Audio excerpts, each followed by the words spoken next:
Welcome, everybody. I want to welcome Nikias, who is a personal trainer out of the UK. He, as I guess, got into bodybuilding, got into the gym scene as he was trying to mold his physique after.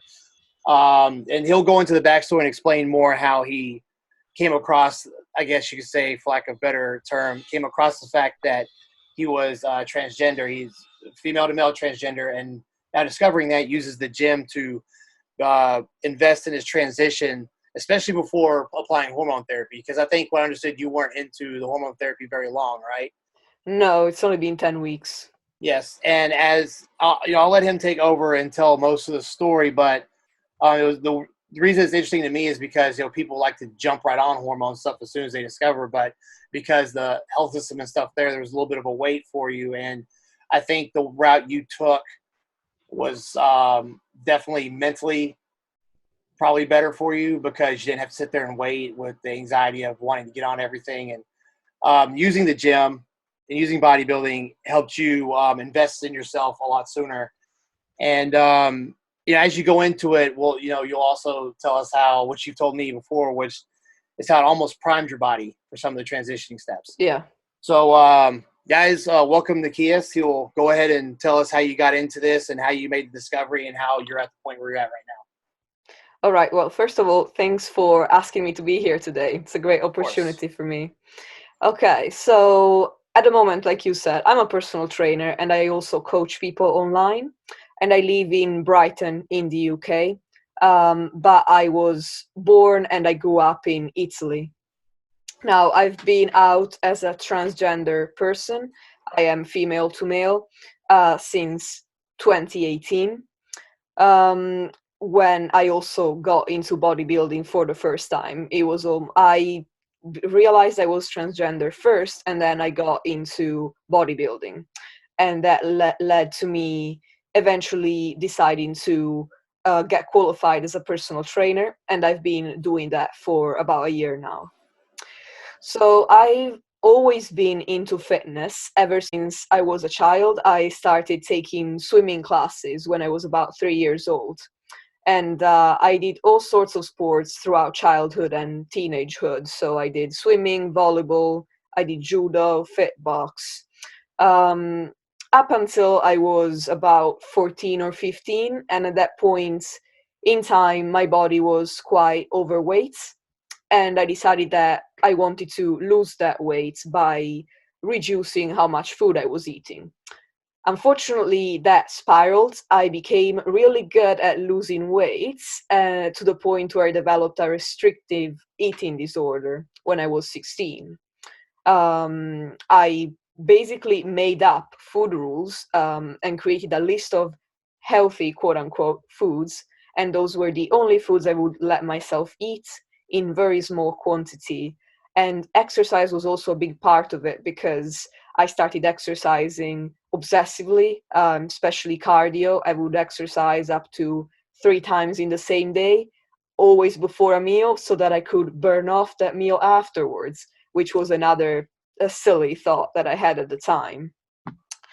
And this lasted from when I was about 16 to around when I was 21, although I would say that it was at its worst between 16 and 18 years old. And after that, I regained weight so that according to the BMI chart, I was considered healthy. But in my head, I still had all these issues related to food. All of my food rules were still in place. I scaled back on the exercise, but I didn't have a really good relationship with it. I only did it out of fear of gaining weight. Now, this is important because in hindsight, I realized that I developed an eating disorder because I had gender dysphoria, which means I felt like the way my body was did not match my gender. And this came about around 2017 when I decided that I wanted to stop those disordered habits that I had, and I wanted to have a better relationship with food and exercise. And that's when I came across intuitive eating. But I didn't really ask for the help of any professional at that point. I didn't really know very much about nutrition, and I just tried to do some research on my own, and I got into intuitive eating in an attempt to fix my relationship with food. And as a result of that, I gained quite a lot of weight back. Not, I was still within the healthy body weight range. It's not like I became overweight or obese, or it wasn't extreme, but it was still a considerable amount of weight that I hadn't had on my frame for a long time. And that's when I had the first light bulb. At this point, it was May 2018, and I'd been gaining weight for about 10 months. And I realized that my biggest fear about maybe relapsing was related to the fact that I was scared I would see my belly get bigger and that would make me relapse. But I found out that I was actually okay with my belly. What really made me uncomfortable was when my chest started getting bigger again. And I'd been pretty much flat chested for a long time due to holding a very low body fat, which was unhealthy. And that's when I started questioning why I felt so uncomfortable with my body shape, especially with my female characteristics. And it also made me think back to the early days of my eating disorder, when I would read about other people's experiences with eating disorders because I was trying to understand how I could get better. And I read that a lot of girls looked up to petite, dainty bodies, and that's what they were trying to achieve. And when I looked at pictures of those bodies, they made me cringe. I really didn't like those really tiny physiques, female physiques, and I couldn't relate to the aspiration that these girls had. And whereas what I really liked about the state of my body at the time was that my chest was flat, I lost my period, I developed amenorrhea, which means my period stopped and never came back because of the extremely low body fat that I was holding. And so I also started questioning whether I was actually a woman, because I really didn't. It seemed like everything that made a woman, at least in my opinion, the way I was brought up, everything that made someone a woman was something that I was uncomfortable with. And then in May 2018, I asked myself if I could be anything I wanted without being afraid of other people's opinion of me, what would I be? And the realization was that I immediately answered myself saying, well, I would be a guy, like no questions asked. And that That's was hold on. I want to make a point real quick before you go. That's a question a lot of people need to ask themselves. It can be difficult to answer or come to terms with something like that. But I like how you ask yourself that question, because I think in the end, as we get older, that is whether it's being transgender or being gay or being a bodybuilder or anything, that is what we're all striving towards. What do I want to be? If I didn't have to worry about what other people thought or what society thinks, what I want to be if I could be anything. And I think everybody listening to this right now needs to ask themselves that question and then look at what they're doing in life. And is that, are the steps right now that you are taking contributing towards what you're wanting to be? So that's, go ahead. I just wanted to make that point, because everybody listening right now needs to ask themselves that question in that manner that you asked yourself.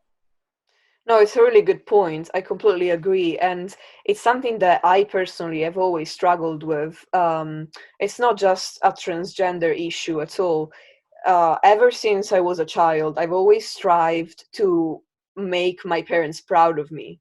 So anything that would make me think my parents might feel disappointed in me, I would just try to avoid, even if those were my assumptions and I never actually asked my parents, would this make you feel disappointed in me, I just assumed it would, and I wouldn't do it. And yes, coming out as transgender was one of those things, because I was afraid my parents would be unhappy with my decision.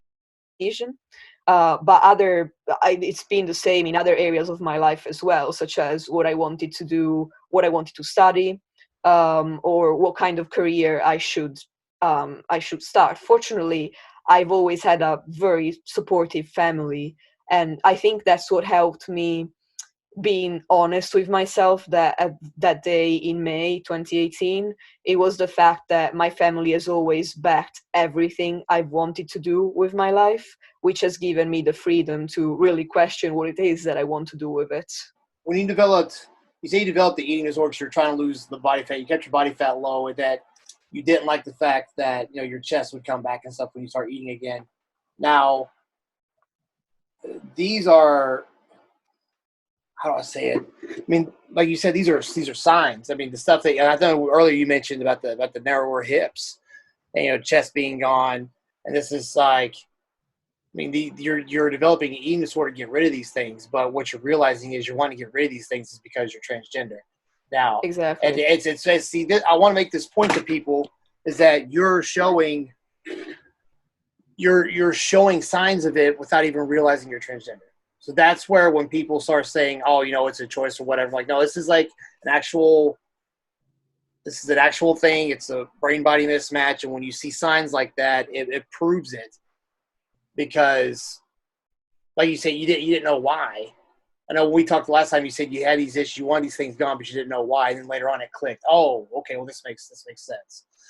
So, but now that instead of using like an eating disorder to get rid of it and stuff, now you go into eating the proper way, training. You got your knowledge, and now you apply it. And the bodybuilding is a very good route to take. I know a few people that on both sides, male to female, female to male, that have taken that route, and it's been very promising. It's actually, I've noticed that they have to have less, I don't want to say artificial, but surgeries done, and they also like the fact that they investing in themselves, and it kind of, I think there's a pride aspect involved too, as you're training, if you're getting more towards the look that you want without having to get like on the female side, like the implants, the injections, the all that stuff. I think it makes you more proud of who you are because you built a lot of that yourself. Now, I know there's some things that are going to require the surgery that you just can't help, but I think some people see that and apply that across the board and be like, well, I might as well just go get everything done because, and just try to keep some body fat off because there's not much I can do in the gym to achieve the body because of the body I was born in. That's not the case. Like, for instance, for a male to female, the lower body is going to be targeted. They want legs, nice butt. For female to male, broader shoulders. They want the narrower hips. And I think what I've noticed working with some is that targeting the chest to be difficult, even after the reduction surgery, because, the pec muscles aren't as big as they should be. So that's one thing they want to target a lot. Let's see. So I think you made quite a few interesting points there.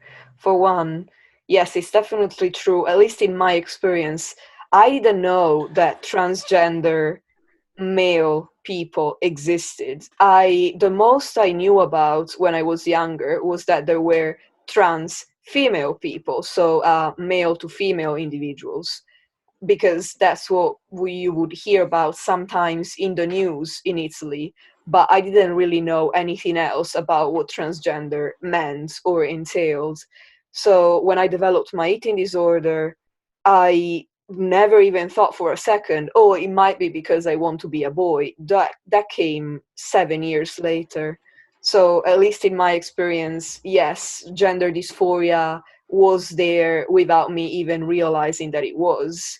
And in a way, it's interesting to me that being transgender caused me to become the most unhealthy I could be at that point, but then turned things around for me when I did realize I was transgender and made me the healthiest I have ever been.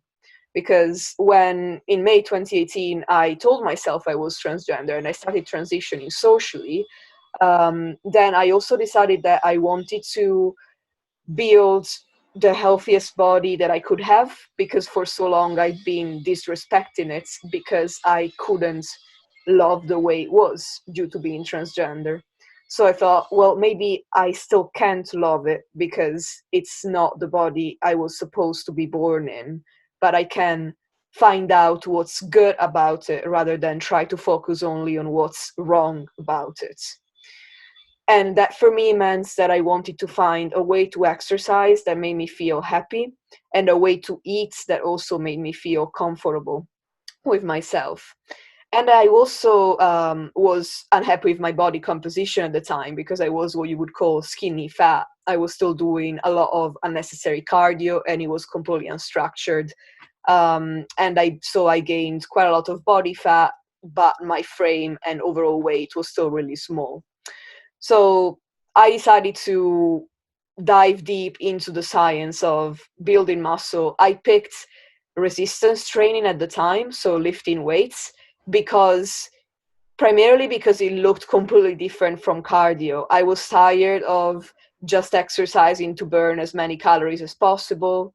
I wanted to do something that I could actually get good at, rather than just repeating over and over again out of fear of gaining weight.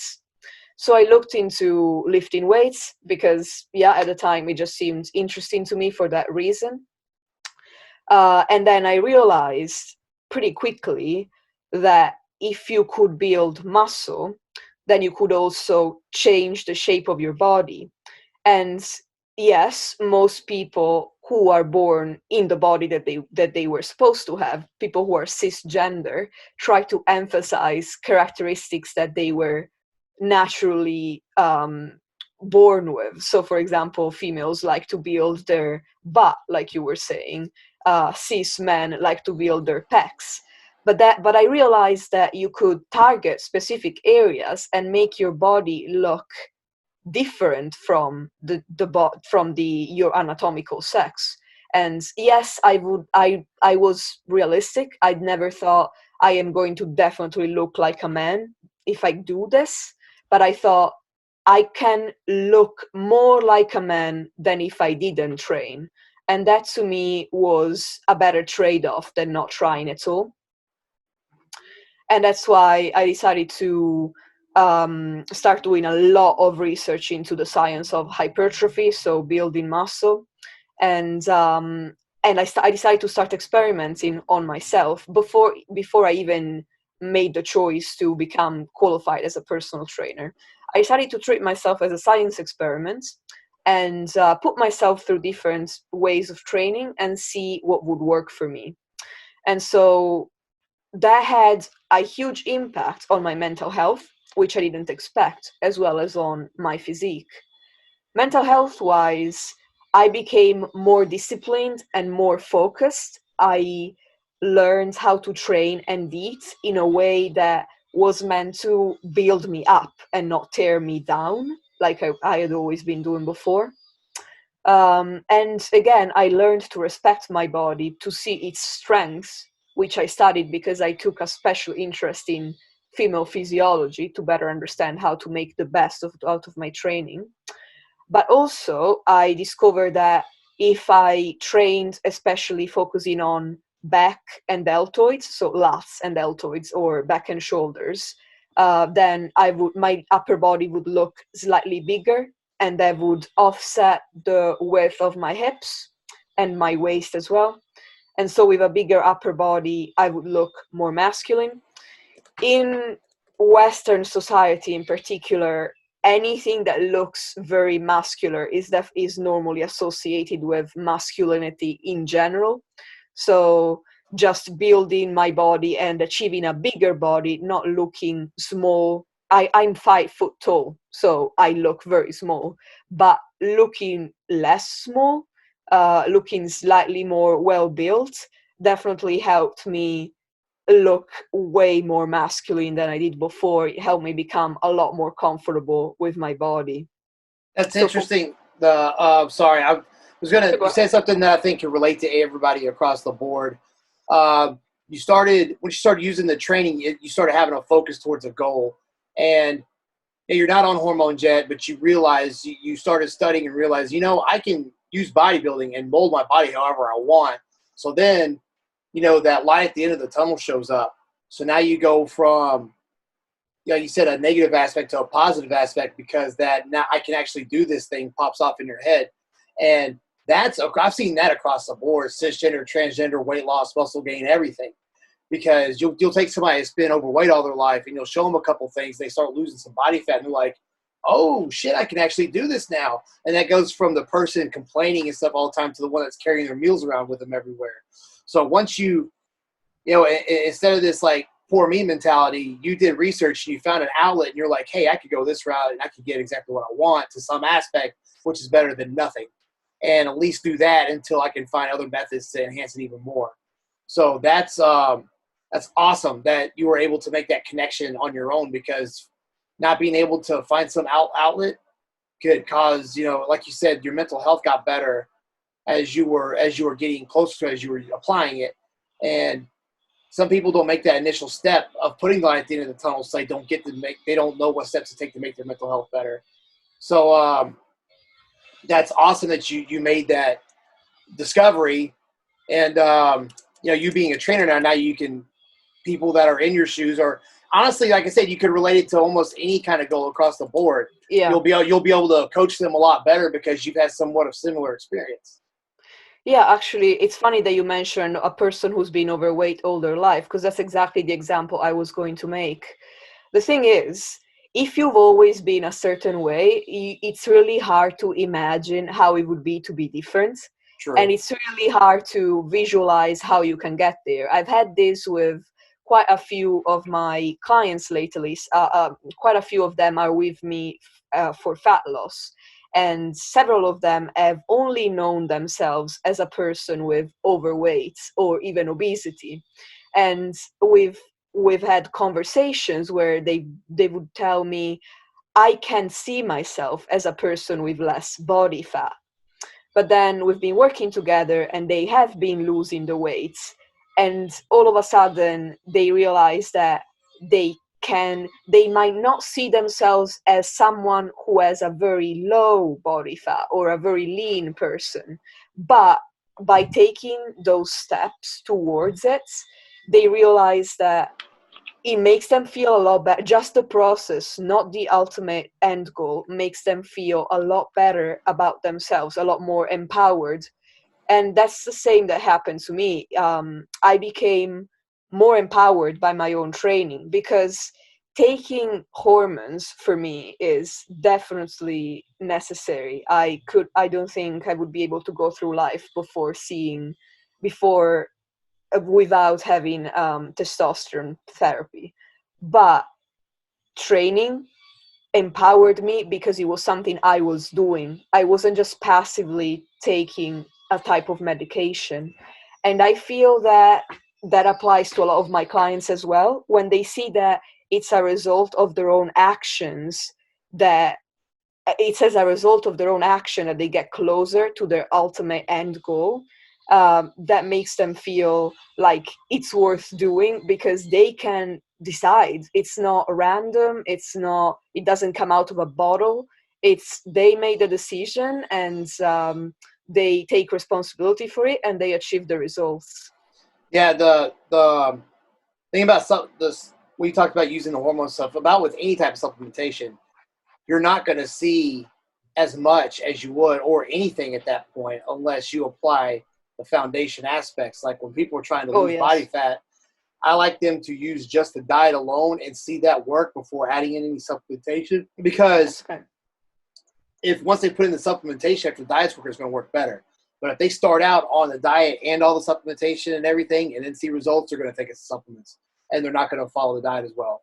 Now, that can also be applied in your situation, because you made some changes before getting on any hormone therapy. And now that you started, you're going to, because you know the foundation aspects of it, when you started on it, the results are going to get even better, rather than just wait and start all at one time and then, not putting as much into the training and eating because you think it's all the hormones, which, in your case, being a female biology, you are going to be a lot more sensitive to testosterone than a cisgender male. Even with the bodybuilder aspect, you'll notice women, take a fraction of what guys take and get so much more out of it. But Yeah. it can always be better if your foundation principles are there. And I think it teaches you, when you have the discipline of getting those foundation principles first and then start on the hormone therapy, I think it gets a better head on your shoulders and makes you focus on the stuff that way you get the most out of what you're taking, I guess you could say. Yeah, actually, you just mentioned basically one of the most important messages that I try to convey with my coaching practice, which is get started right now. Don't wait for hormones. Don't wait if you're not transgender. Don't wait until it's a better time to lose weight or to build Yeah. muscle. Like, you need to start now, because, and that's why when I got into bodybuilding, I created my Instagram account, and from the beginning I told people I was transgender. I didn't wait to look like a man, because I knew I was a man. So I want people would respect that if I showed confidence in myself, so that I didn't want to just wait and then all of a sudden come out someday and be like, hey, there's me, I'm a transgender, and I already looked like I completely pass as a man, and almost make it sound like the stage before that didn't matter. Because to me, starting my transition before hormones through bodybuilding has been really transformative. And I think it made me more focused. As you said, it makes me more disciplined because I can see the changes coming from my own actions and not from anything external. But it also just already improved my mental health and my view of myself. And this is extremely important in the transgender community. Unfortunately, the rate of suicides is really high because in some countries it's hard to get on hormones in time. And to me, it's very important to tell people, you might not have access to hormones now, but there is, if you look after yourself, if you start training, there is this alternative, which, yes, isn't the same, but if it keeps you alive, then it's worth trying. I would go as far as to say that bodybuilding saved my life in that respect. And in the same way, for my clients who aren't transgender but have these physique goals, I tell them, before they become my clients, if they, I approach them at the gym and they tell me, hey, I would like to lose, some weight, or I would like to look a bit more muscular, I tell them, okay, haven't you started yet? And because if you don't lay the foundations, as soon as you develop the desire, you'll put it in the back burner, and you'll always be looking for some quick fix to achieve it fast. But you're never going to actually take the time to find out that, one, it takes time, and two, the process, not the end goal, makes you feel a lot better already. Yeah, going back to what you said about documenting the actual transition, when people see, if you were to wait until you had everything and then you started the Instagram account, people would assume, and not without even realizing, they would assume that most of your life you had been like that very little of your life were you the before picture. But now that you're showing the transition, you're going to touch and relate more to more people, and you're going to inspire more people because they're seeing everything you're going through, and you're like, people be like, oh, okay, so this person had to build from the ground up, and it is possible. But they don't see that if they don't see from the point that where you started at. So that's really good. You went ahead and started it now. Also, the suicide rates. I think people that are unexposed to the community, they don't realize that because of the brain-body conflict, it can cause a lot of issues. Like you're in your head, you are programmed, for lack of a better term, or wired, or whatever, how you want to put it, to be one gender, but you look in the mirror and you're seeing another. And there's certain things that there's certain things that are going to be programmed in there, like having kids, and things that you look at your body and it starts kind of conflicting.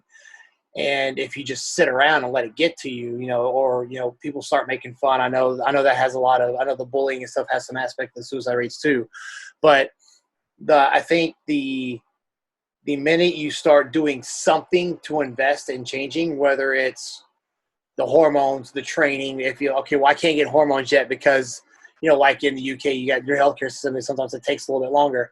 But Yeah. if I start, you know, living my life as who I am, if I start dressing as who I am, if I start training and investing in my body, you're already investing in the transition, whether you have the hormones or not.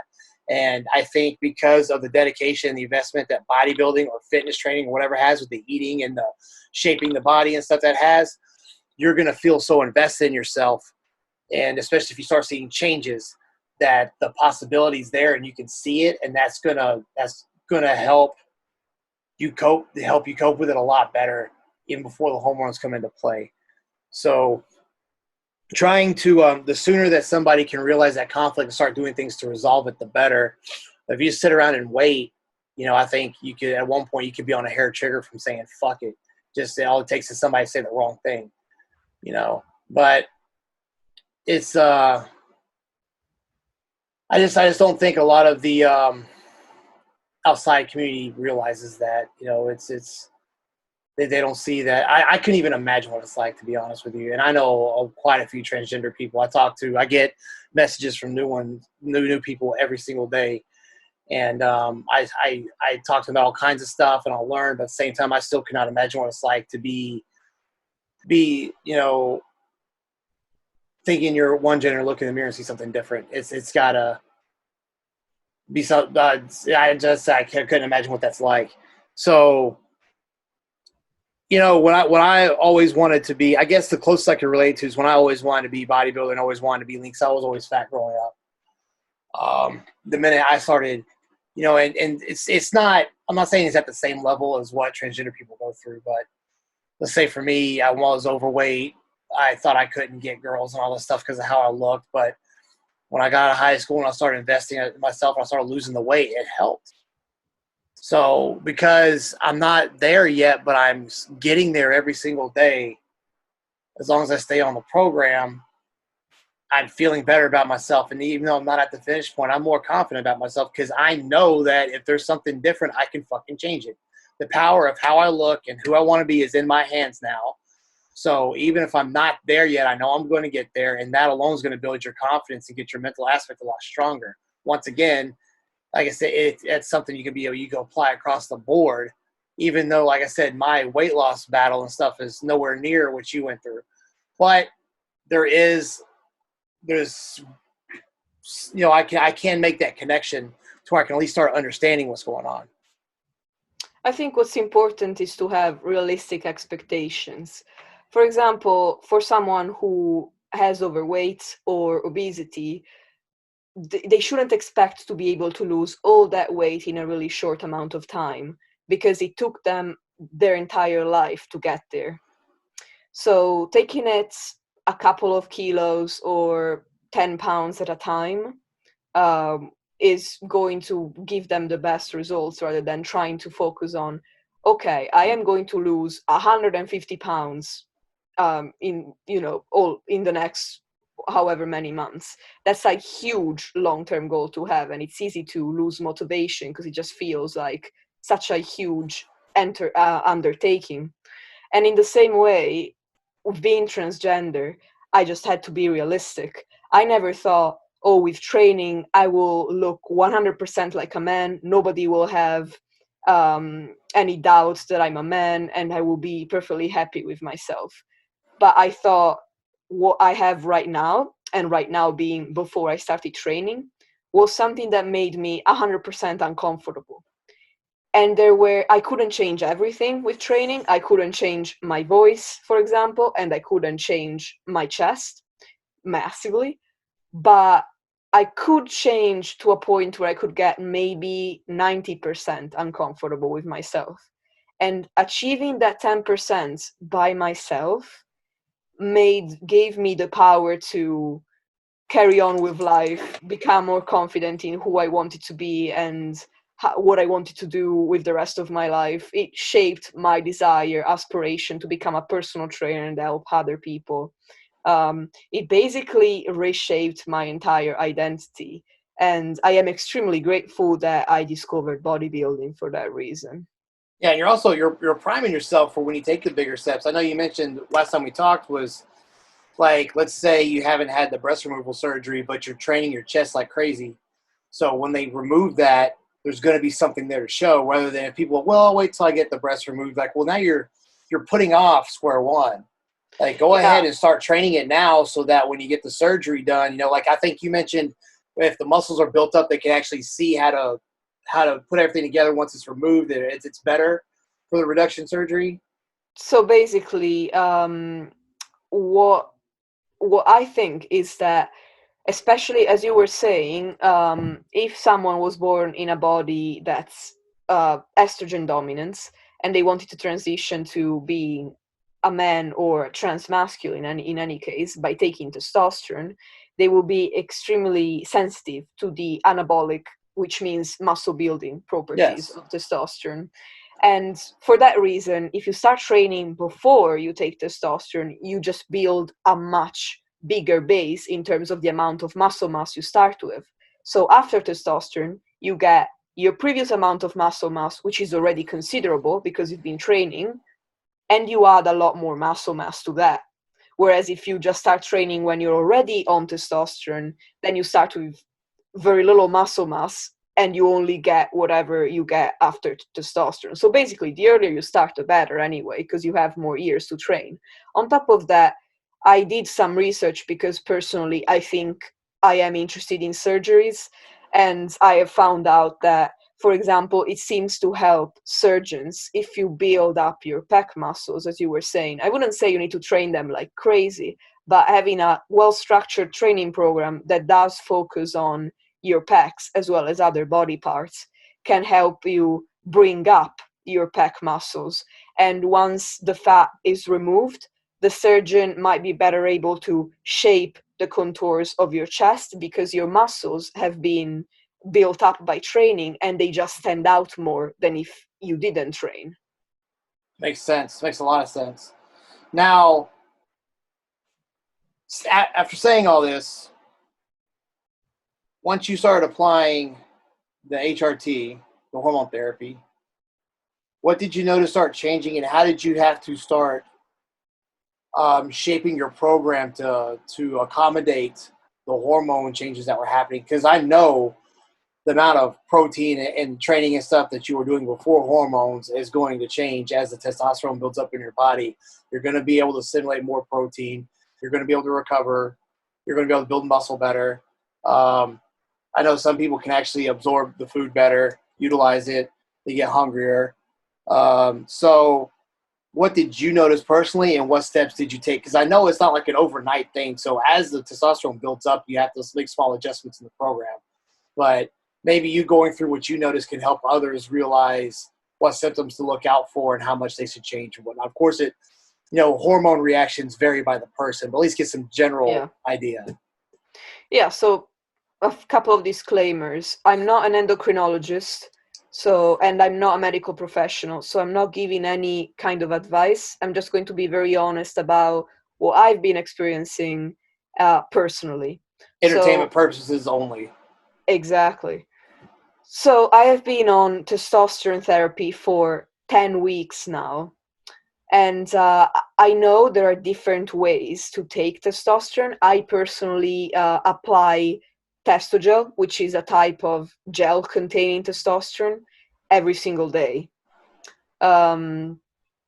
So it's been 10 weeks, so 2 months and a half. So it's not been a very long time, but I have already been noticing some differences, mainly due to my body adjusting to the therapy.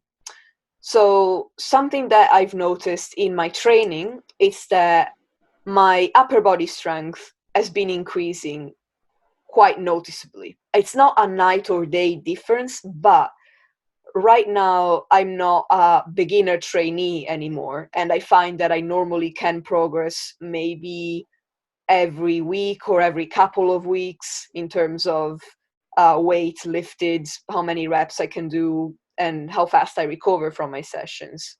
Whereas since starting HRT, especially in the upper body, I've kind of gone back to the rate of progress I had as a beginner, which was quite a lot faster. It's almost workout to workout now that I can improve. I took a year before HRT to build up to being able to do 4 chin-ups. Now I've gone to from being able to do maybe 3 or 4 on a good day to being able to do 5 or 6 just in the last 2 years and a half versus an entire year of training just for chin-ups.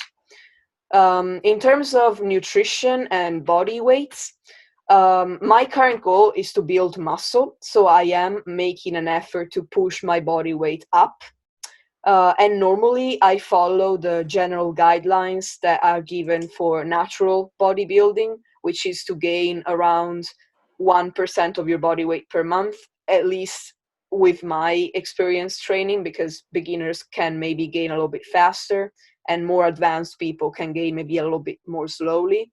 So I try to gain around 1% of my body weight per month. And I haven't really changed how much physical activity I do or how much food I eat, and I track my calories pretty consistently. And yet, since starting testosterone, the first 4 to 8 weeks, my rate of body weight gain pretty much doubled. So instead of 1%, it would be 2% plus per month. And the reason why I've decided not to reduce my calories or do more physical activity to slow that rate down is basically, well, it's threefold. One, my goal is to gain muscle, and I know that with muscle gain, a little bit of body fat gain is necessary. It's inevitable. You can't just gain pure Eventually, muscle. yeah, but I would actually expect you to get a little leaner and bigger once you apply testosterone, especially for the fact that you didn't change your food intake because your body's simply going to utilize it better. Yeah, so I'll get to that. So Okay. first, I know that you can you will gain a little bit of body fat. So I think, and my thinking was, I'm not going to reduce my calories and reduce the rate of weight gain, because if I really became uncomfortable, I would know how to lose that fat with a fat loss diet. So the mental aspect was taken care of. I knew I could do it if need be. Two, I also wouldn't want to hamper the potential heightened muscle gain that I could get now when my body is still adjusting to HRT, because eventually, after the adjustment period, I will only be able to gain muscle at the same rate as an average adult male with my DNA, basically with my genetic potential. So if I can have a bit of a bonus right now, I'm not going to cheat myself out of that by reducing my calories. And so far, just by looking at progress pictures, I can tell that I have been gaining body weight, but it doesn't show necessarily as body fat. Like, I can tell that I still look fairly lean.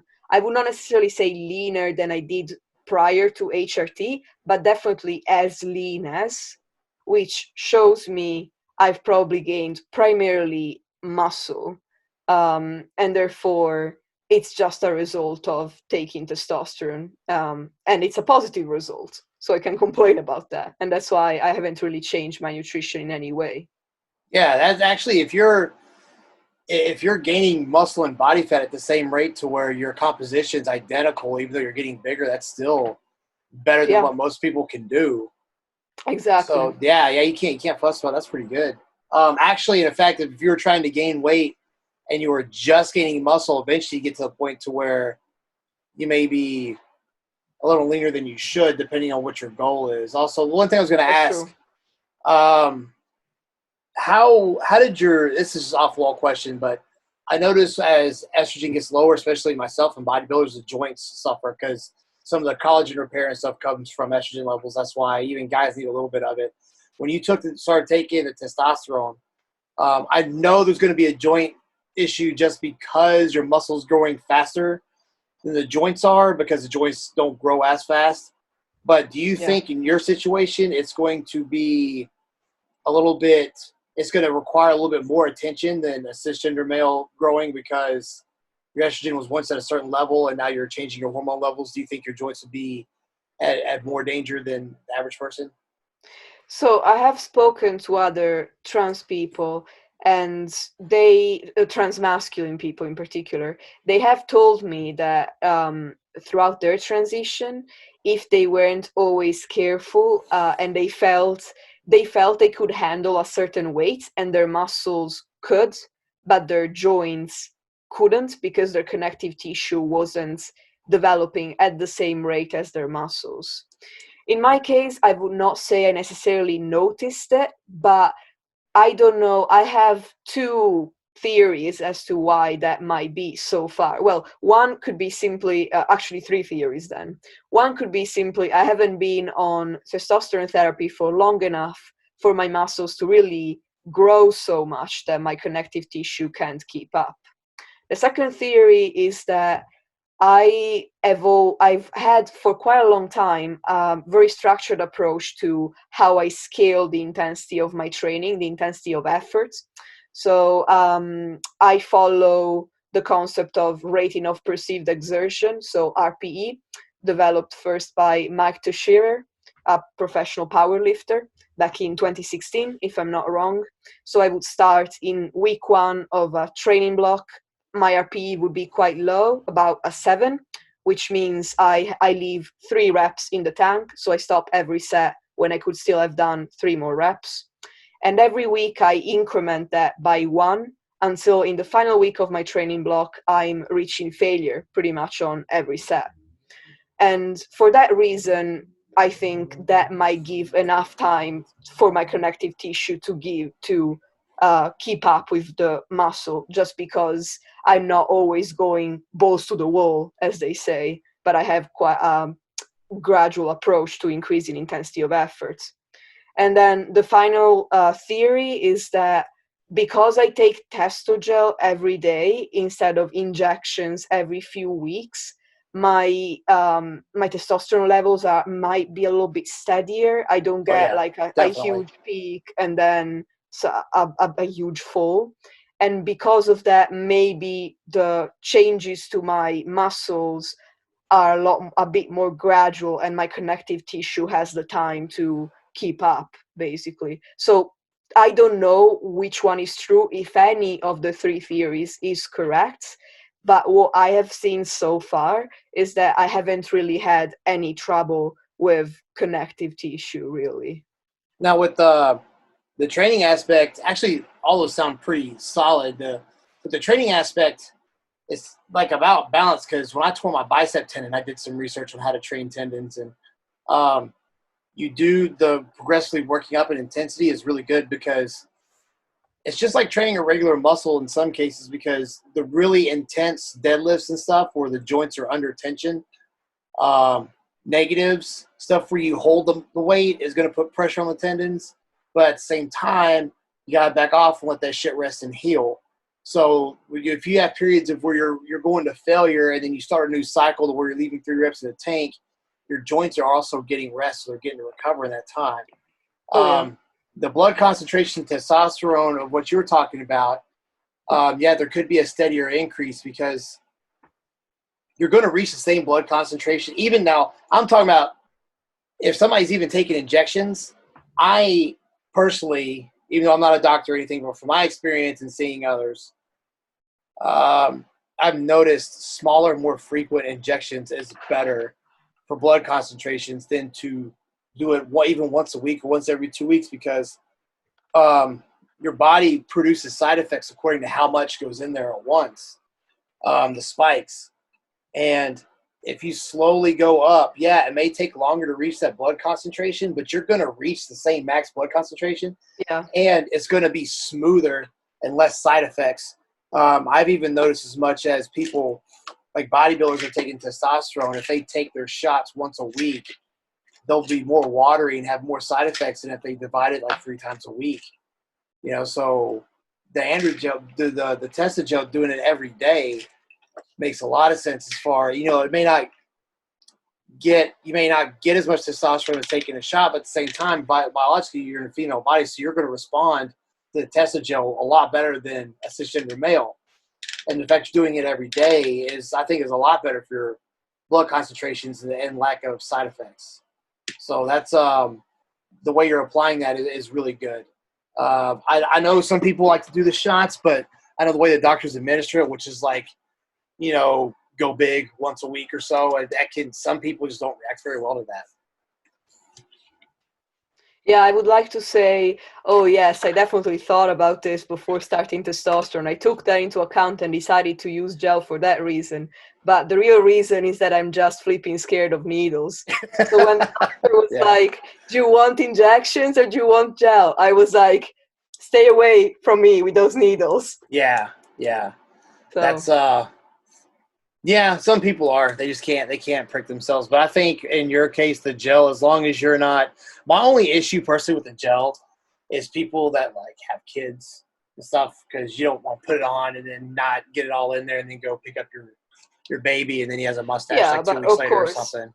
Fortunately, at least in the UK, we are educated on how to do it. It's like there's the instruction manual, and then the doctor explains to you, you need to wash your hands really well, and then you need to not touch anybody for a few hours just in case. There are all these measures. It can be, there are downsides to gel versus injection, obviously, but in my case at least, they are worth the trade-off, to be honest. Yeah, I think honestly, even though I'm not a big fan of the gel, I think in your case the gel would be a better decision. And I unfortunately here in the U.S. we're a little bit more ignorant towards for lack of better, the performance enhancing drugs or hormone therapy, because there's such a bad stereotype, and it's starting to change because now they're starting to prescribe testosterone to men who have low T when they're older. Even though the doctors are real bitchy, they don't like to do it unless they absolutely have to. But I think over time it'll get more comfortable. It's one of those things where everybody says it's really bad, but then you look at some of the data and you look at other countries and stuff, and you're like, well, if this was true, you'd go to like Vietnam or Thailand where you can buy that stuff anywhere and there would just be dead bodies everywhere. There's not. And not everybody wants to use it. So it's not like all of a sudden you make it legal and everybody's going to run to the pharmacy and start shooting up. This is not how it works. I mean, it's like heroin or any other drug. I mean, this is kind of off on a tangent. I'm trying to make a point difference between UK and US when it comes to this stuff. It's just because it's legal or illegal doesn't mean, if it's illegal, the same people are probably going to still do it as if it were legal. So the fact that it is, like, you can't go to a gym and sell stuff, but you can have it and use it and all that stuff in the UK like it's no big deal. So because of that, I think people are almost forced to be more educated, less ignorant, and even use the stuff better than if you're here where everybody's just like, don't do that. It's like telling the diabetic, don't put your hand in the cookie jar. They're going to grab fucking 4 cookies. But, if you teach them, hey, you could probably not kill yourself and get away with having one every once in a while, then they'll do that instead. Yeah, I think ultimately education, providing education rather than forbidding something, it is probably going to be the better decision. Just like as a personal trainer, I am not allowed to recommend any supplements, even things like creatine or any other supplements that are not really, any legal supplements. I'm not allowed to recommend them, but I can help my clients make informed decisions by educating them on the potential benefits and downsides. And I think that works better because ultimately you give the people the tools they need to really understand what they're getting themselves into, and then it's their responsibility to make the decision. Yeah, and over here, one thing I realized when I started training people years ago is that when it comes to stuff you should or should not take, if I take the don't do that approach, then they're going to do it and possibly hurt themselves, then I'm going to be to blame because I'm the trainer. Or I could be like, all right, well, from my knowledge, here's the best way I've learned to do this stuff with minimizing risks. At the same time, people will still point the finger at me if they find out they're doing whatever. I said I would rather be the person that at least tried to have them do it the right way, because they're going to do it anyway. So it's either I coach them and have a lesser risk of hurting themselves, or I say don't do that, and then they wind up in bad health, back to the hospital or something, and then I'm to blame anyway. So I'm kind of fucked either way. So, and I try to explain it to other trainers when they approach, because there's going to be some time where somebody's going to ask them a question. They're going to be afraid to answer. I'm like, look, dude, here's the two choices you have. And so, like, and once again, like you said, I educate myself as much as possible so I can at least be like, okay, well, I'm not recommending or condoning the use of it, but this is probably the best way I've heard about doing this. Go that route rather than just shake my finger at them, because then they're going to end up going overboard. Because that's just, especially Americans, this is how we are. You tell us not to do something, we're going to do it tenfold. That's just how we are. So I think ultimately respecting people and not treating them like they're stupid or like they're children is always going to yield a better results. Oh, always, of course. That's all. And we need more of that now, more than ever, across the board. People don't like being treated like kids. And, if you treat them like adults, they'll act like adults most of the time. And this is just stuff you learn with experience. I'm sure as you keep training people, you're going to see all different types of people. And you'll learn. That's one thing about us. We have to learn how to deal with several different types of people until we learn how to hit a wide enough global market to get people that fit with us better. Like I could go expand my reach and get a group of people that I'm going to relate to better. But when you first start out, you got to learn how to deal with different types of people just so you can build a business. Oh yeah, it's actually been very interesting since I started. I've worked with people. I've worked with people in their 60s. I've worked with women in their 40s. I've worked with young guys and young girls in their 20s. It's been really eye-opening to just come into contact with so many different people with so many different goals. And now in my in-person practice, I still train all these different kinds of people, but thanks to social media, especially in my online practice, I've been able to connect with quite a few LGBT and trans people, and I've started training them because ultimately I realized that, as you said before, my transgender experience can be relatable even for people who are not transgender, because it can really be applied to any fitness goal. Or even bigger, to a bigger reach, any life goal. And so I know I became a personal trainer because I wanted to help as many people as possible, not just trans people or the LGBT community, but especially as a trans person. I am very interested in putting my message and my experience out there to to connect with other trans people who I know might not feel as confident going to someone who is cisgender for training and fitness advice. And I've been really humbled by all the positive feedback I've had over these past 2 years. I've had so many interactions with people through social media, and they came to me saying specifically, I know you are trans, and that's why I would like to ask you some questions about fitness and nutrition. And that just showed me how important it was and what a good decision I'd made in sharing my transgender experience as a fitness professional. And it's still something that forms basically the core of my online practice, to be honest, to put out messages and to be as open as possible to anyone who's LGBT and trans and might not feel comfortable going to somebody else. Back to what you were saying about how you can use your experiences to relate to somebody losing weight or whatever. People need to realize that are listening, it's not at that point, it's not a contest. Like, yeah, I've had an experience, but mine is more harsher than yours. At that point, you're trying to build trust with that person so that they have more faith in you. So you're like, if you try to relate your transitioning to somebody trying to drop weight or gain muscle or change their body, definitely you could agree that one's more harsh than the other mentally or whatever. But the same fact is, if you put on the same plane as we're trying to change our bodies, and I know some of the struggles you go through with that, you connect with that client, and that makes the whole process better, because now that client's going to have faith. You're like, well, if he can transition and stuff and make changes before he get on hormones, being biologically female, surely to God they're going to be able to help me lose some pounds. Yeah. So it builds that trust. And sometimes you'll get clients that they don't trust you, no matter if you know everything in the book, because they heard some Karen talk about some 2-day 10-pound weight loss liquid challenge, and they'd rather do that. And all the evidence right there says that you're the person to go to, and they won't go to. Yeah, it's true. And it's definitely not about making it into a competition because, yeah, some people might say, well, transitioning is harder than weight loss, but I could argue that I have never had obesity. I can't imagine how difficult it can be mentally to think that you might have to lose 200 or 300 pounds because otherwise you might die.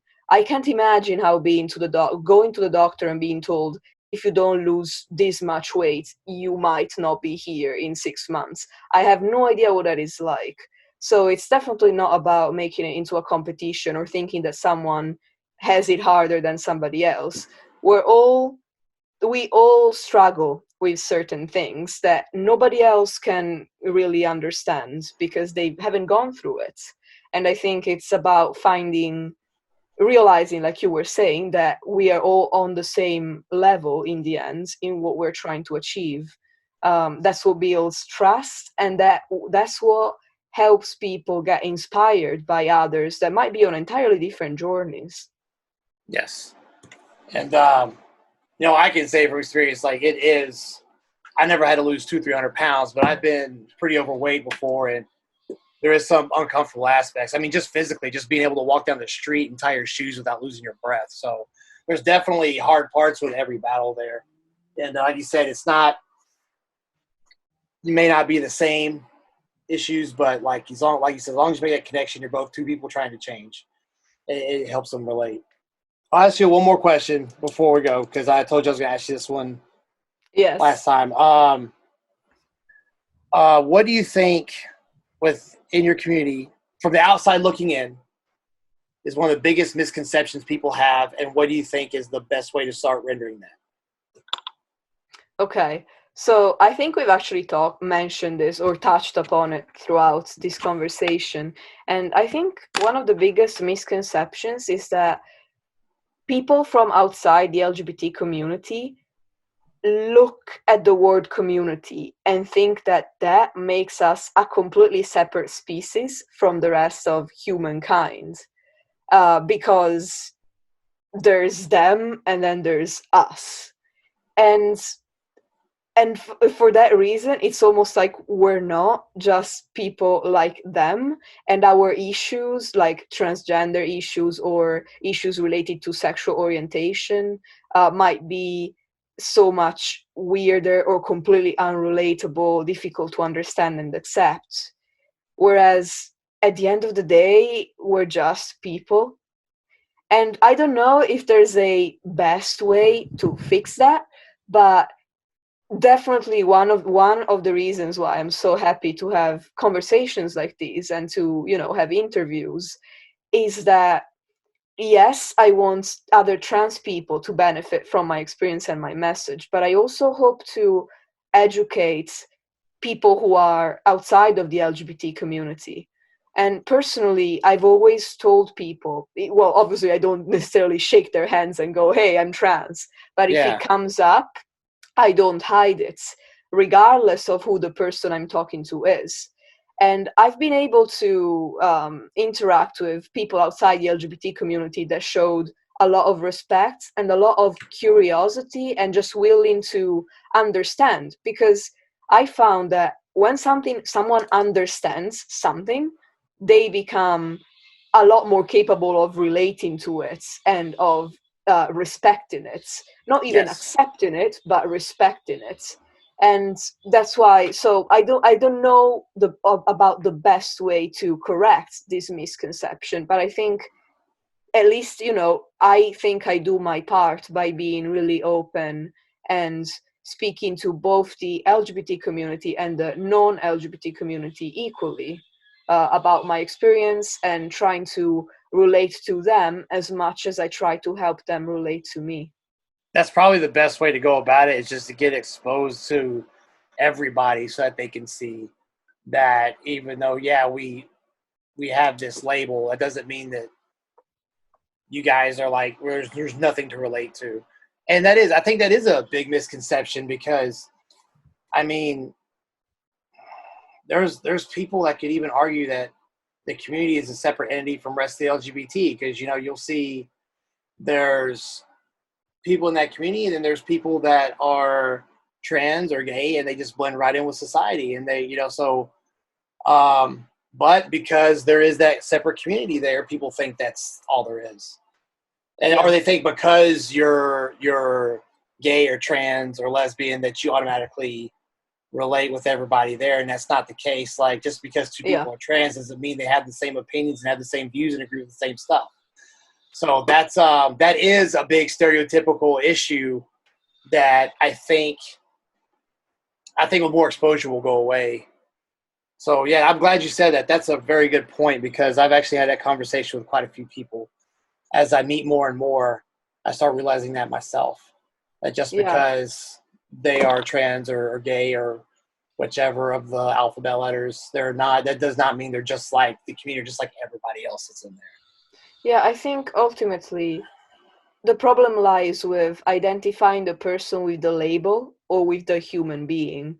So I use labels, I call myself a trans man, and I use other labels if people tell me that they use any for themselves. But I do it for ease of communication, because these are words that we have all come to understand having a certain meaning. But I don't identify myself with the label or other people with the label. I always identify other people as their own unique individual.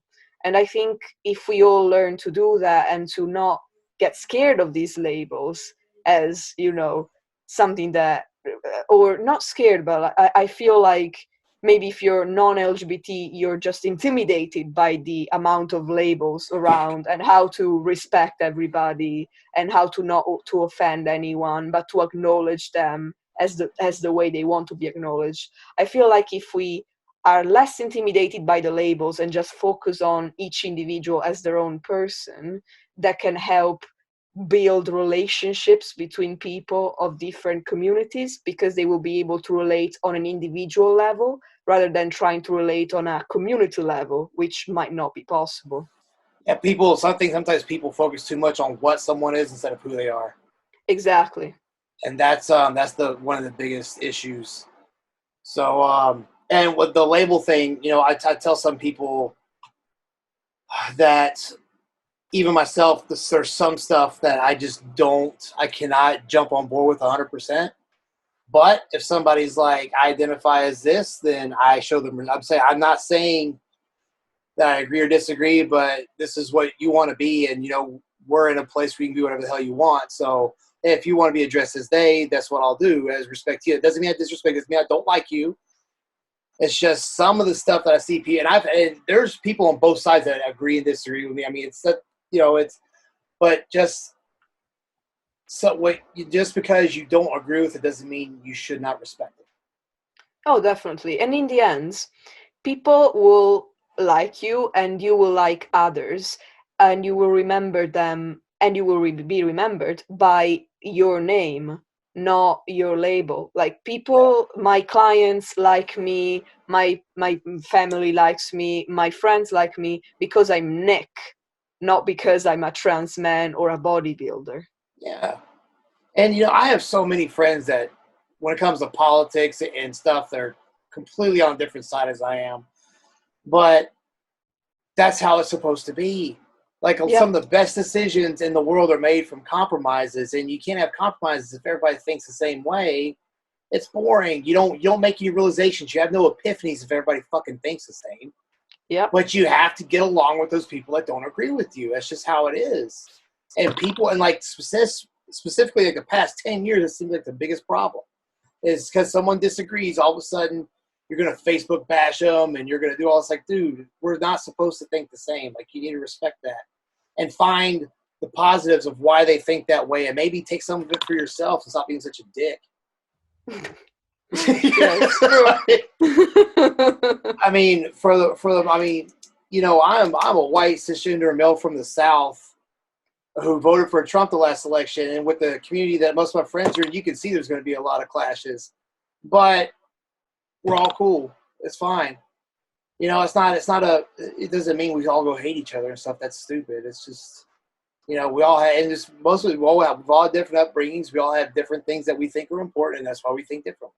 So, Nikias, I'm glad you came on to share your story with us.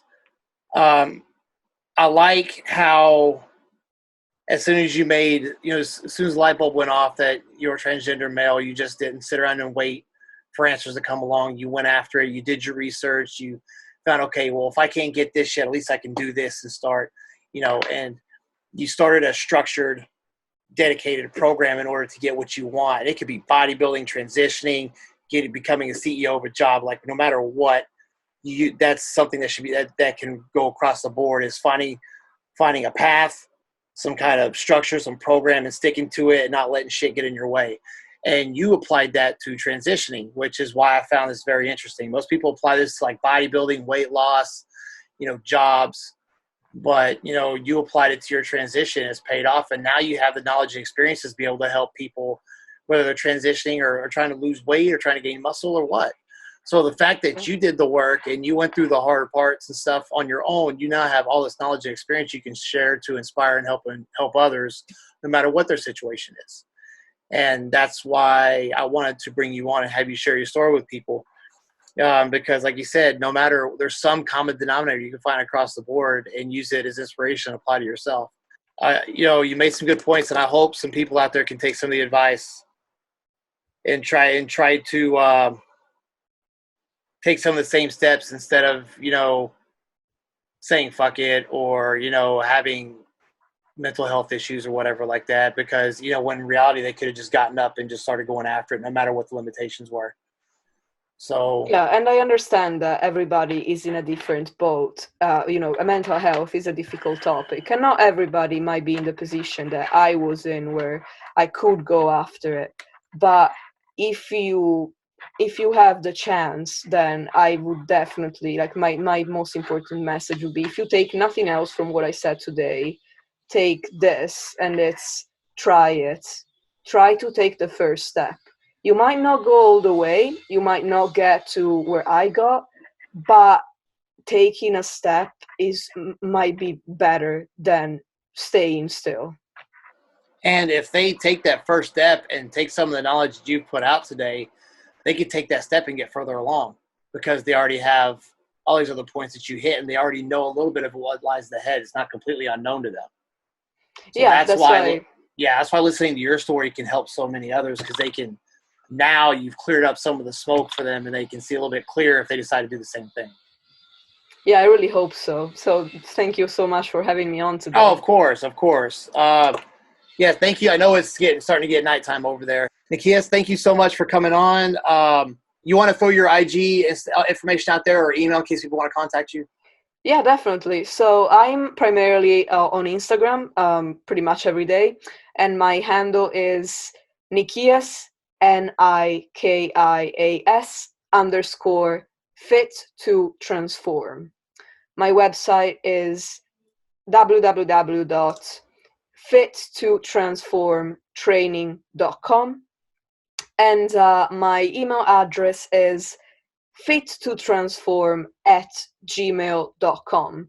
And you can contact me through any of these channels. I'm sure Jed will probably put some links in the description. I will. In fact, I was going to say, like, DM me all that info, and I'll put it on the links when I post the video, when I post the podcast. Yeah, that's perfect. And if anybody wants to get in touch, please, guys, do. I am completely honest and open about any questions. So just, shoot me a message. All right. Well, thanks for joining us, and have a good week. And you as well. All right. Take it easy.